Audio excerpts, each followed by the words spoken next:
Hello, and welcome to the English mini lesson. Some of you may be watching on YouTube.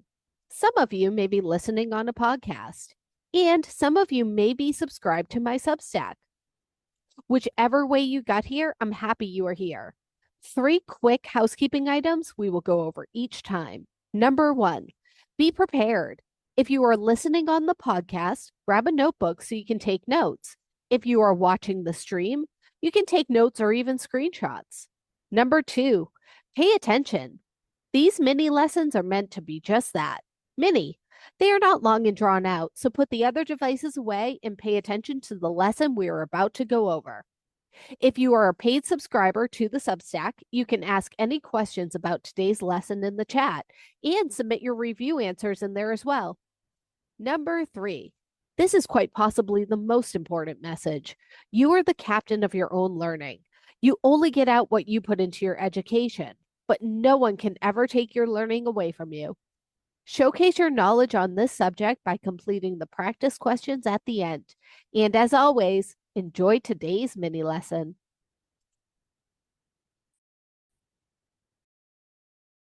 Hello, everyone. We're going to go over punctuation today. Today is going to be a great mini lesson to watch on the Substack feed or on YouTube because it will be easier to see where we have placed the punctuation in the sentences. But let's get started. Our English mini lesson objectives for today. We're going to go over the following types of punctuation: semicolons, colons, apostrophes, hyphens, and dashes. Also, the difference between commas, parentheses, and dashes. Yes, the semicolon. It's used to connect closely related independent clauses. A semicolon links two complete thoughts that are closely related, but could stand apart as two separate sentences. So, an example: I have a big test tomorrow. I can't go out tonight. Where I stated my pause, that's where the semicolon was located. They are used to separate items in a complex list. When the items in a list already contain commas, use a semicolon to avoid confusion. The meeting will include John, the manager, Sarah, the assistant, and Mike, the director. But avoid overusing. Use semicolons sparingly to maintain clarity and flow in your writing. I have a few more examples up on the screen. I love reading books. They allow me to escape into different worlds. Sarah is a talented pianist. Her performances are always breathtaking. We visited Paris last summer. This year, we're planning a trip to Rome. Now, here's my question. Where would you place a semicolon in this sentence? Old Western movies are full of action and adventure. They often feature iconic heroes and dramatic showdowns.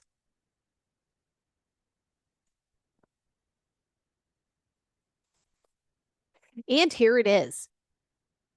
Wait for my pause so you can see where I've added the semicolon. Old Western movies are full of action and adventure. They often feature iconic heroes and dramatic showdowns. A reminder, those periods and semicolons, they can be used interchangeably. Next, we're going to discuss the colon. It is used to introduce a list. A colon is used to introduce a list of items after a complete sentence. Here's an example. You will need the following supplies: a pencil, a notebook, and a ruler. It can be used to introduce an explanation or elaboration. A colon can introduce a sentence or phrase that explains or elaborates on the idea in the first part of the sentence. Here's an example. She had one goal in mind: to become a successful author. It is used in time, ratios, and titles. Colons are used to separate hours from minutes in ratios and in titles or subtitles. Here's an example. The meeting starts at 3 p.m. Or the ratio of sugar to flour is 2-1. Avoid using a colon after incomplete sentences. A colon should only follow a complete sentence, not a fragment. So the incorrect example would be the ingredients are flour, sugar, eggs. The correct example would be the ingredients are as follows: flour, sugar, eggs. Here's a rule: use a colon before a list if you could replace it with a period.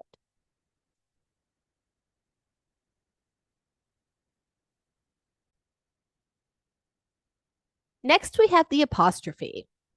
It is used to show possession. An apostrophe indicates ownership or possession.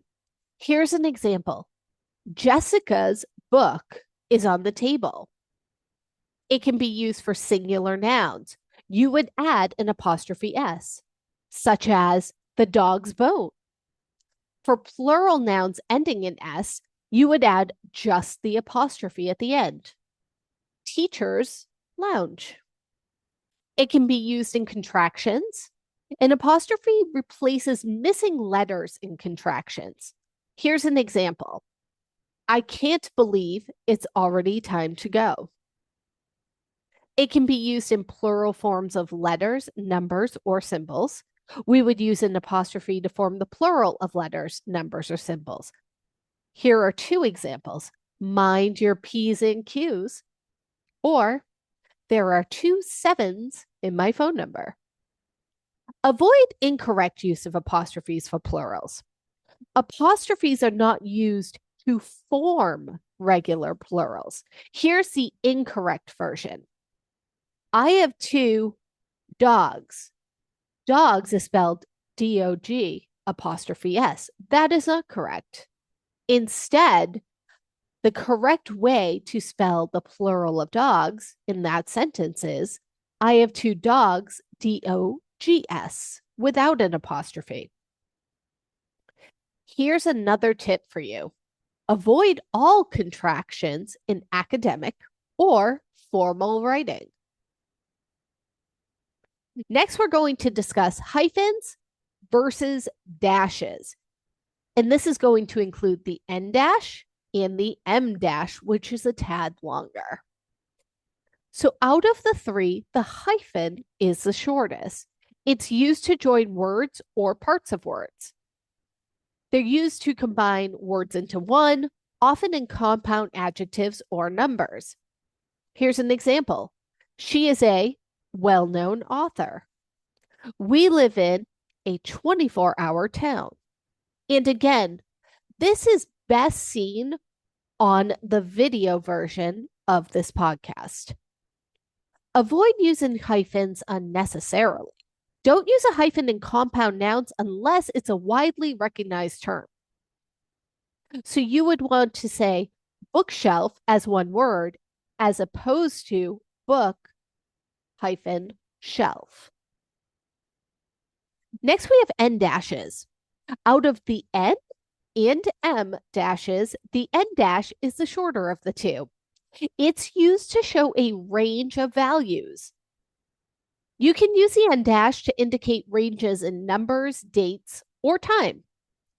For example, the meeting is scheduled for June 10th through 12th. It's used for connections or contrasts. This can be between items. The New York to Chicago flight was delayed. Then we have the M dash, again, the longest of the dashes.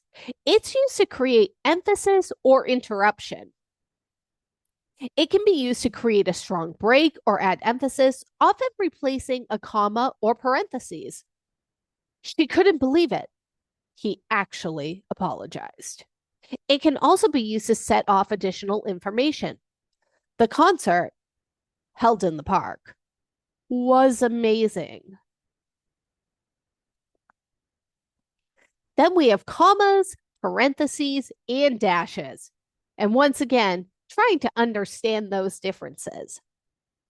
When to use a comma to separate items in a list. Here's an example: I bought apples, bananas, and oranges. It can be used to set off introductory phrases or clauses. After the meeting, we went for coffee. And it can be used to separate non essential information. My sister, who lives in California, is visiting us next week. Then we have parentheses.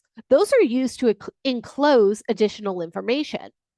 They can be used for extra details that are not essential to the main point. For example, the book, which was released last year, became a bestseller. They can also be used for clarifications or asides. She finally passed the test after 3 attempts. Then we have those dashes. Those are used to create emphasis or interruption. So, for example, we could use one for more emphasis or a stronger break than a comma or parentheses. And again, this would be our M dash. She was late, but only by 5 minutes. They can be used to set off non essential information. Again, to replace commas or parentheses, to add some drama or emphasis. The proposal, despite being difficult, was accepted. And used for abrupt changes or pauses. He was about to speak, then he stopped. A reminder: paid subscribers to the Substack can submit their answers and any questions that they may have in the chat. We have 3 questions for today. Number 1, would you add a hyphen or a dash to this number? 22. Number 2, which is correct, A or B? A, John apostrophe S, dog was returned to him, or John's S apostrophe dog was returned to him. Number 3, which is correct, A or B? A, he loved the car, semicolon, it was his greatest treasure. Or B, he loved that car, colon, it was his greatest treasure. I hope that you got a lot of great information out of today's English mini lesson, and I hope to see you all next week. Have a great one.